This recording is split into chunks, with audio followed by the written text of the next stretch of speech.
کرتا ہوں کہ رجب کے اس مہینے میں دل کو نرم کرنا بہت ضروری ہے. دلوں کی سختیاں آج گناہوں کی طرف مائل کرتی ہیں. ہمارا دل سخت ہے یا نرم ہے، اس کو پہچاننے کے کئی تھرمامیٹر دیے گئے ہیں ہمارے پاس. چیک کرو ہمارا دل کس پوزیشن میں ہے آج. امام غزالی فرماتے ہیں 3 علامتیں ایسی ہیں جس سے پتہ چل جاتا ہے انسان کا دل سخت ہے یا نرم ہے، بیمار ہے یا صحت یاب ہے. یہ ڈاکٹر لوگ اسکیننگ سے یا سونوگرافی سے نہیں بتا سکتے کہ تمہارے دل کی یہ کیفیت. کیسے اس کو اہل بصیرت سمجھ سکتے؟ فرماتے ہیں کہ اگر مسجد میں زیادہ دیر تک بیٹھ نہیں پاتا تو سمجھ لو اس کا دل بیمار ہے، اس کا دل سخت ہو چکا ہے، اس کو مسجد میں بیٹھنے نہیں دیتا. یہی دل ٹیلی ویژن کے سامنے 3 گھنٹے بیٹھے، اس کو کچھ بھی اکتاہٹ نہیں آتی. موبائل پر گیم کھیلتا رہتا ہے، 4 گھنٹے گزر گئے کہ 5 گھنٹے گزر گئے اسے پتہ ہی نہیں. آج ایک سروے کے مطابق ہر انسان جو موبائل چلاتا ہے اس میں 18 گھنٹے وہ بیزی ہے دن کے. کئی جگہوں پر ایسے حالات آئے 18 گھنٹے دن میں ہوتے ہی ہے 24 گھنٹے، جس میں 6 گھنٹے اگر آرام کے نکالے تو باقی پورے 18 گھنٹے کیسے انسان بیزی رہ سکتا ہے؟ اس میں کھانا بھی ہے، پینا بھی ہے، حاجتیں بھی ہیں. لیکن سروے کے مطابق یہ بھی بات آئی ہے کہ 18 گھنٹے کنزیوم کرتے ہیں. میرے عزیزوں، اس میں کوئی اکتاہٹ اور اس میں کوئی ملال نہیں آتا، بیزارگی نہیں آتی. اور اللہ کے گھر میں یا فرض سے نماز سے ابھی سلام پھیرا کیا کہ بھاگنے کی تمنا ہوتی ہے. کئی جگہوں پر تو ایسا ہے. اسی لیے اللہ کے نبی صلی اللہ تعالی علیہ وسلم کی ایک حدیث میں سناتا ہوں. ارشاد فرماتے 2 چیزیں کسی منافق کے اندر جمع نہیں ہو سکتی. 2 چیزیں منافق آدمی کے اندر آ ہی نہیں سکتی. وہ کیا چیزیں؟ حضور پاک صلی اللہ تعالی علیہ وسلم فرماتے اچھے اخلاق منافق کے اندر نہیں آتے، اور اللہ کی اور اس کے رسول کی ہر بات پر یقین یہ منافق کے اندر نہیں آ سکتے. اور منافق کی یہ علامتیں بتاتے بتاتے میرے نبی نے یہ فرمایا دیکھنا کہ مسجد میں منافق سب سے اخیر میں آئے گا اور سب سے جلدی بھاگے گا. اس کا دل نہیں لگتا، دل سخت ہو چکا ہے. اور بازار میں سب سے پہلے جائے گا اور سب سے لاسٹ میں نکلے گا. بازار اس کے دل لگنے کی جگہ ہے، اس کے وہاں پر تفریح کی جگہ ہے. اور مومن کی علامت یہ فرمایا کہ مومن مسجد میں جلدی آتا ہے اور دیر سے جاتا ہے، اس کا دل لگا رہتا ہے. اور مومن بازار میں لوگوں کے شروعات میں نہیں، اپنی ضرورت کے مطابق گیا اور نکل آیا. اور فرماتے ہیں میرے آقا صلی اللہ علیہ وسلم روئے زمین پر سب سے اچھی جگہوں میں سے کوئی جگہ ہے تو اللہ کا گھر ہے، مسجد ہے. اور سب سے بری جگہوں کے متعلق فرمایا وہ بازار ہے. اب یہاں پر دلوں کے متعلق میں عرض کر رہا ہوں کہ کس کا دل کس پوزیشن میں ہے، اسے آج خود آزما لینا چاہیے. دوسری علامت امام غزالی فرماتے ہیں قرآن پاک کھولے گا وہ صفحہ 2 صفحہ سے زیادہ پڑھ نہیں پائے گا، بند کرنے کا دل کرے گا. یہ تو چھوڑو اٹھانے کے بعد پڑھنے نہ پڑھنے کی بات ہے، کچھ تو چھونا بھی نہیں چاہتے، اٹھاتے ہی نہیں.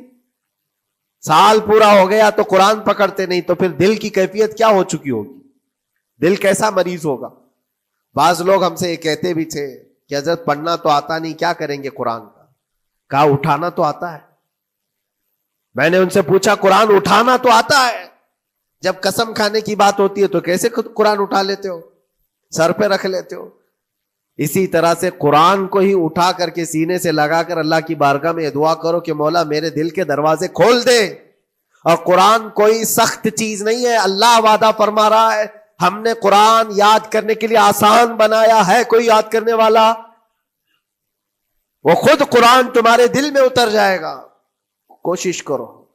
دل کی بیماری کی 2 علامتیں میں نے بتایا. اگر بیمار دل ہے تو زیادہ یہاں بیٹھ نہیں سکتا اور زیادہ دیر قرآن پڑھ نہیں پاتا. تیسری بات فرماتے ہیں کہ تیسری علامت یہ ہے کہ ہمارا دل اگر سخت ہو چکا ہے تو جیب میں پیسے ہوں گے لیکن کوئی مانگ رہا ہوگا اللہ کے نام پر، دینے کی طبیعت نہیں ہے، کہیں دینے کی طبیعت نہیں کرتی. اور یہ چیز ہاتھ اٹھانے کو تمہارا دل نہیں کرتا تو سمجھ جاؤ کہ دل بیمار ہے. اور دل کی بیماری لے کر کے اگر کوئی رجب میں سوچتا ہے کہ میں بیج بوؤں گا تو کیا فائدے کا؟ زمین سخت ہے، زمین سخت ہے، اور اس پر بارش بھی ہوگی تو کچھ فرق نہیں پڑتا، فصل نہیں آئے گی۔ دل کو نرم کرو۔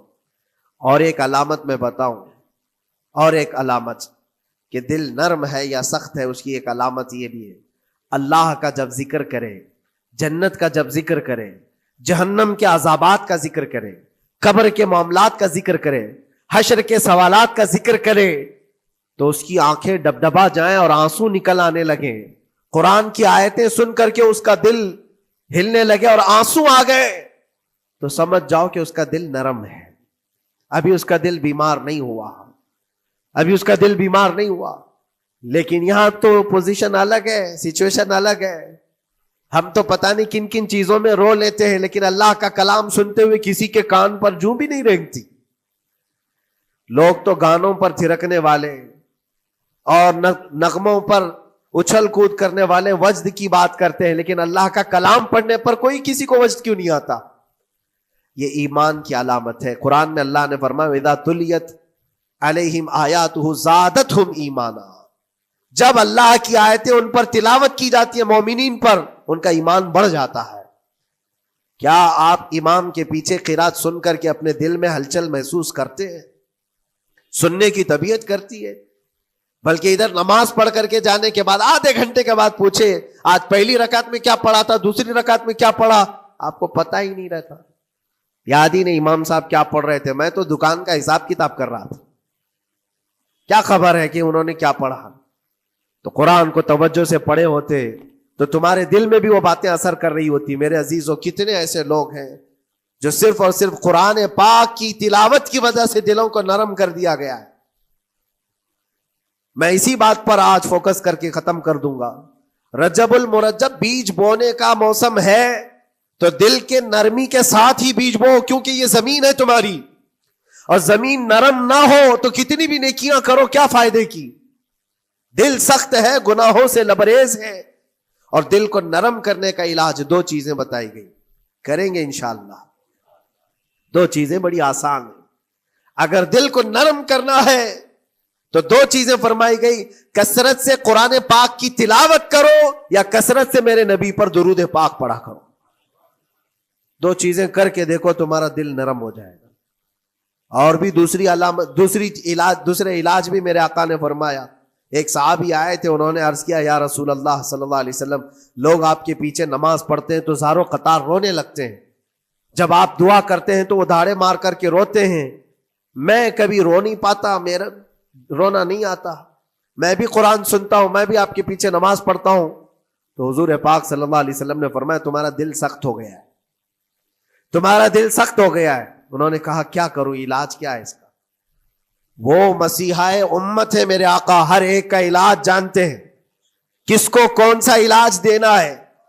نبی پاک صلی اللہ تعالی علیہ وسلم فرماتے جاؤ کسی یتیم بچے کے سر پر ہاتھ پھیرو، اللہ تمہارا دل نرم کرے گا۔ ان کے لیے وہ علاج رکھا گیا تھا، جس کو جیسا علاج بتایا میرے آقا صلی اللہ علیہ وسلم نے، کسی یتیم کے سر پر ہاتھ پھیرو دل نرم ہوگا۔ لیکن دل کے نرم ہونے کے علاج اللہ کے نبی صلی اللہ علیہ وسلم کے شفا خانے میں ہے۔ آج سے آپ کثرت سے درود پاک پڑھو، پھر دیکھو آپ کے دل کے اندر انقلاب آتا ہے یا نہیں آتا۔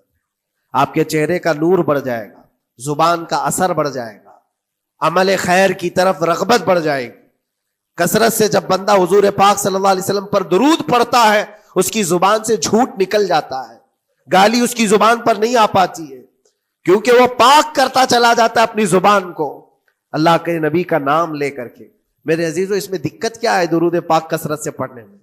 آپ جہاں چل رہے ہو، پھر رہے ہو، اٹھ رہے ہو، بیٹھ رہے ہو، انتظار میں ہو، سونے کے لیے جا رہے ہو، زبان ہی تو ہلانا ہے میرے نبی پاک صلی اللہ علیہ وسلم کی بارگاہ میں درود پڑھ کر کے۔